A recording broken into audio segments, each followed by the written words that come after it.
Hello students, welcome to Abhi Law. This is your Professor Dr. Ambarish R. Patnikari, Director of IGNOU School of Law and retired Additional Commissioner. Once again, before you to explain the Code of Civil Procedure, in the first lecture, we have done the introduction part and give you a brief outline. Today, I am going to talk about the major components of Code of Civil Procedure 1908. Sir, why are you taking this lecture, this introduction lecture again? Let me tell you, more your clear foundation if you have, the more stronger you will be able to learn the subject. So let's start to understand the major components of Code of Civil Procedure 1908.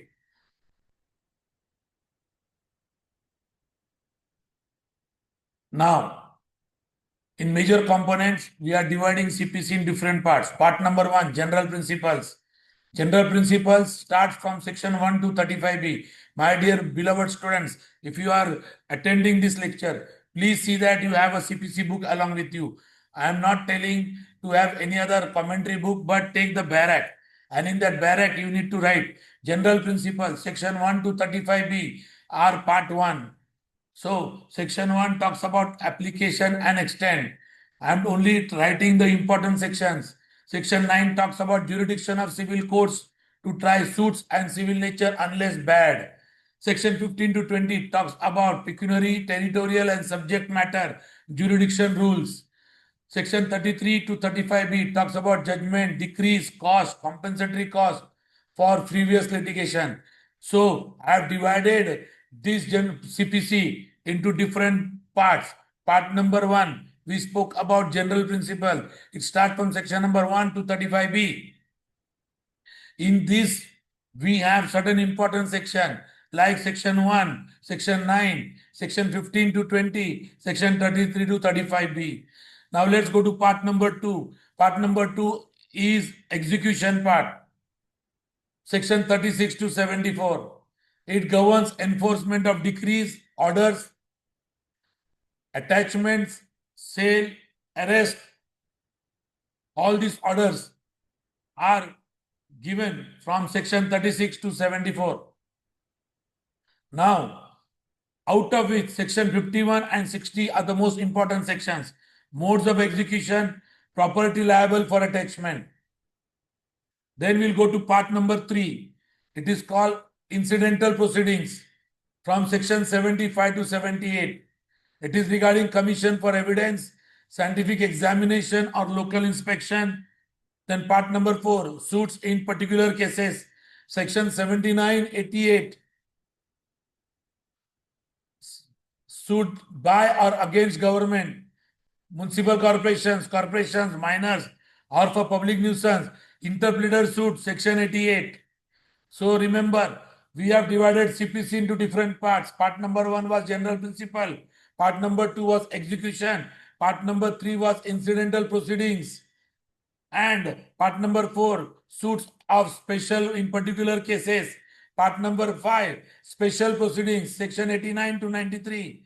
It talks about arbitration, mediation, conciliation, public nuisance, as well as proceedings against charitable trust. Part number 6, supplemental proceedings, section 94 to 95, interim orders, injunction, attachment before judgment. Part number 7, appeals, section 96 to 112, appeals from decrees, orders, and appellate procedures.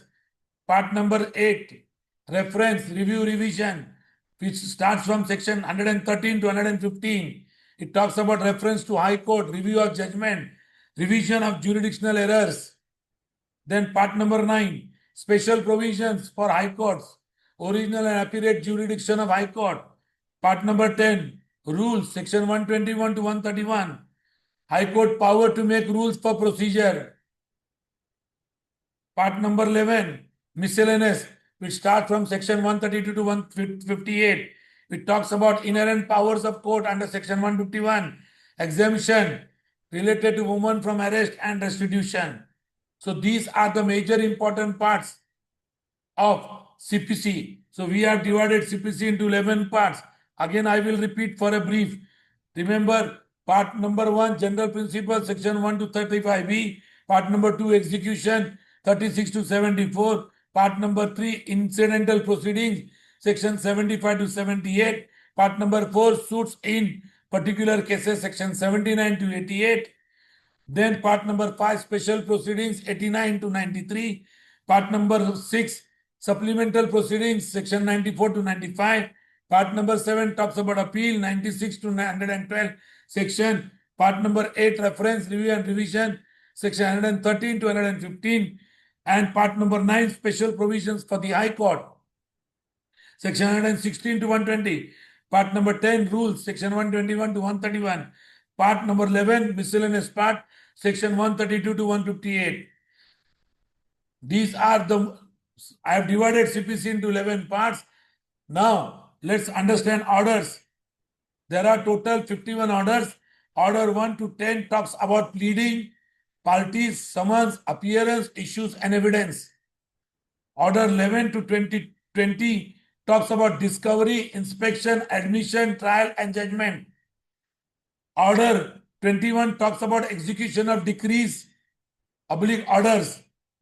Order number 22 to 30 talks about death of parties, withdrawal, payment into court, and security. Order 31 to 39 talks about special suits. And order 40 to 51 is appointment of receivers, appeal, and miscellaneous rule. When we talk about the orders, please remember, it talks about the procedure which needs to be laid down. So order lays down the procedure. Now let's understand stage of civil suit. This is what we call line of operation of CPC.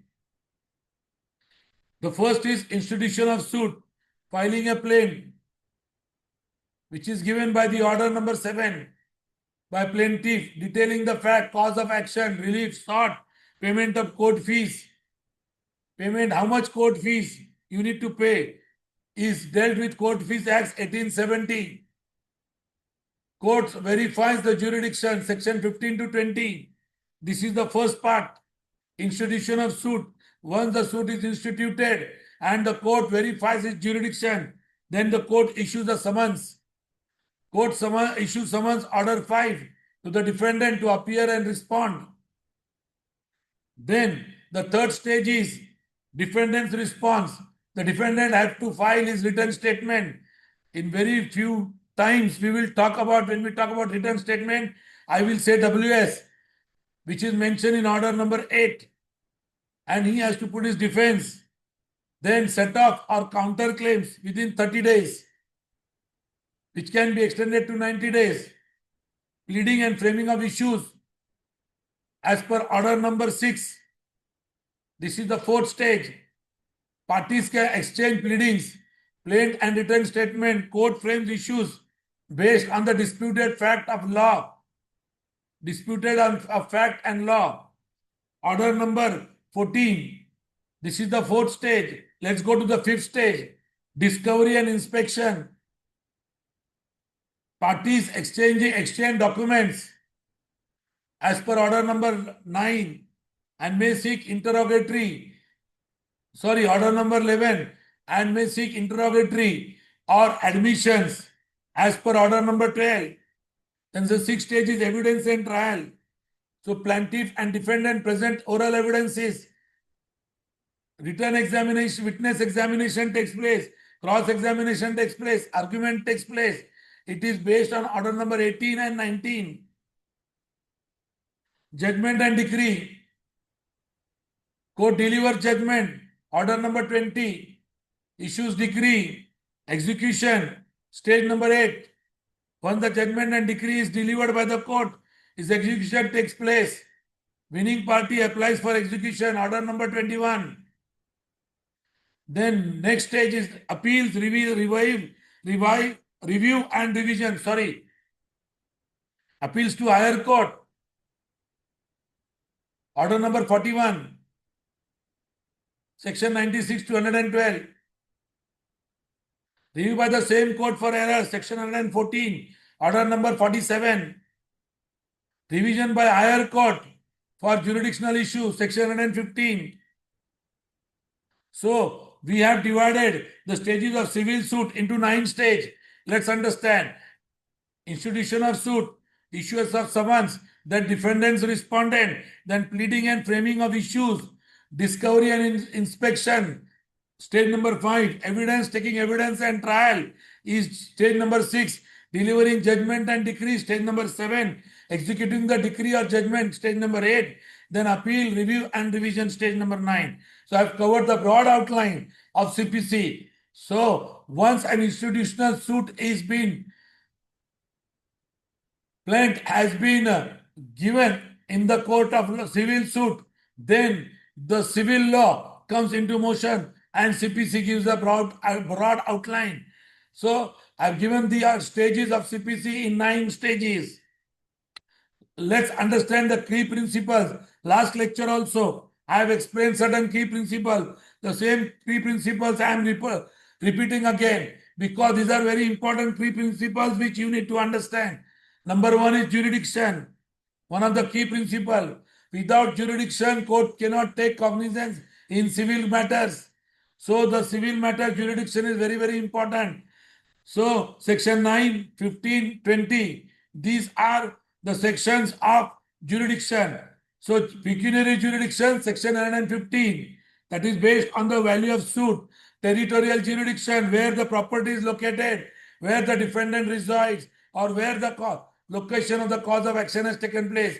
Section 16 to section 20. Subject matter, nature of dispute, section 9. Some matters to go to specialized court. Then next terminology, key principle, res judicata, section 11. You cannot keep on putting the same litigation and again of the same issues and same parties. Then res sub judice. Res sub judice means if a matter is pending in the court, you cannot put the same matter in another court. Inherent powers. Court can pass orders to prevent abuse of justice.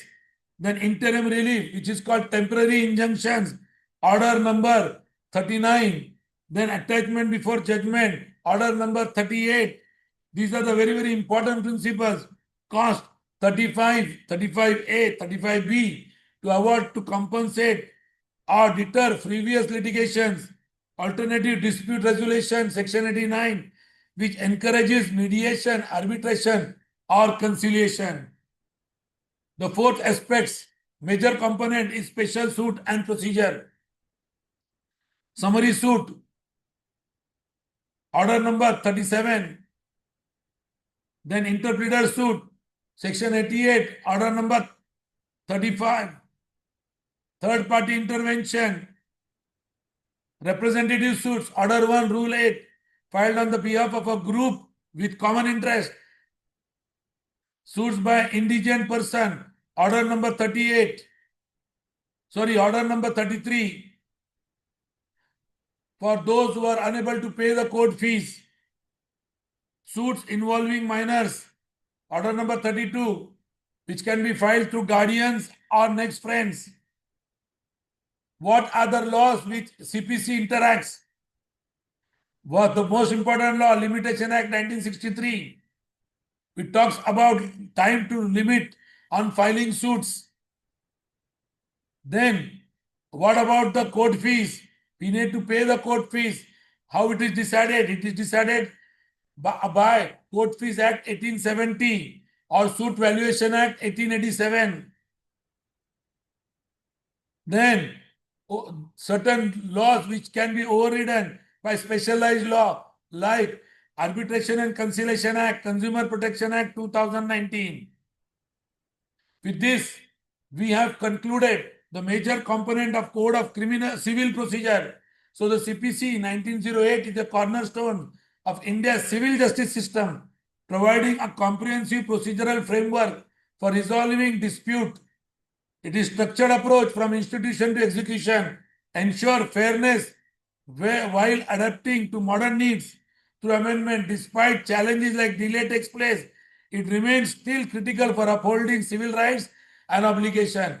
Thank you so much for being with me. I hope so. The second lecture regarding major component of CPC will benefit you before we lay the strong foundation of Code of Civil Procedure. Thank you once again.